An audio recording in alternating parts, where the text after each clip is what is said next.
அந்த 11% அந்த இன்கிரிமெண்டல் ஓட்டு வந்தது இல்லையா பாஜகவுக்கு, அதெல்லாம் வந்து மாற்றத்தை எதிர்நோக்கின ஒரு நல்ல அரசியல் அப்படின்ற ஒரு ஆர்வத்துல வந்த வாக்குகள். அதை ரெப்ரசன்ட் பண்ணதா அண்ணாமலை அவர்களை அவங்க பார்த்தாங்க. ஸோ அதனால அந்த வாக்குகள் வந்தது.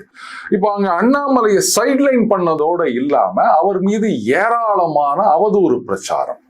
இப்பவும் கூட அதான் சொல்லிட்டு இருக்காங்க, ஒரு 2000 கோடி சேர்த்துட்டார், 3000 கோடி சேர்த்துட்டார், அவர் அதை பண்ணிட்டார், இதை பண்ணிட்டார் அப்படின்னு சொல்லிட்டு. இதுதான் வந்து அந்த 6% அப்படின்றத அப்படியே சரி எங்களுக்கு மாற்றம் வேணும். திருப்பி இங்க ஏதோ பாஜக இருக்கார், அண்ணாமலை இருக்கார், ஏதோ அலையன்ஸ்ல இருந்தாலும் ஏதோ பாஜக இருக்கிறதுனால ஒரு மாற்றம் வரும் அப்படின்னு நினைக்கிறான். பார்த்தா இவங்க வந்து அவரையே கழுவி ஊத்தி நிற்கிறாங்க, கட்டம் கட்டு நிற்கிறாங்க. அவருக்கு அங்க இம்பார்ட்டன்ஸே கொடுக்கல, யாரையோ கொண்டு வந்து மறுபடியும் நிறுத்துறாங்க. அதனால இதை நம்பி பிரயோஜனம் இல்லை. அப்ப எனக்கு மாற்றம் வேணும்னா நான் அங்க போறேன்ட்டு சப்ஜாடா அந்த பக்கம் தாவேகா பக்கம் போயிட்டாங்க. சோ அந்த 6% பாஜக பக்கம் வந்திருந்ததுன்னு சொன்னா இந்த பக்கம் ஏடிஎம்கே 37% ஓட்டு வாங்கியிருக்கும், தாவேகா வந்து 29% நின்று போயிருக்கும். சோ கிளீன் ஸ்வீப் அடிச்சிருப்பாங்க அதிமுகவும் பாஜகவும் இந்த என்டிஏ கூட்டணி அப்படின்றது.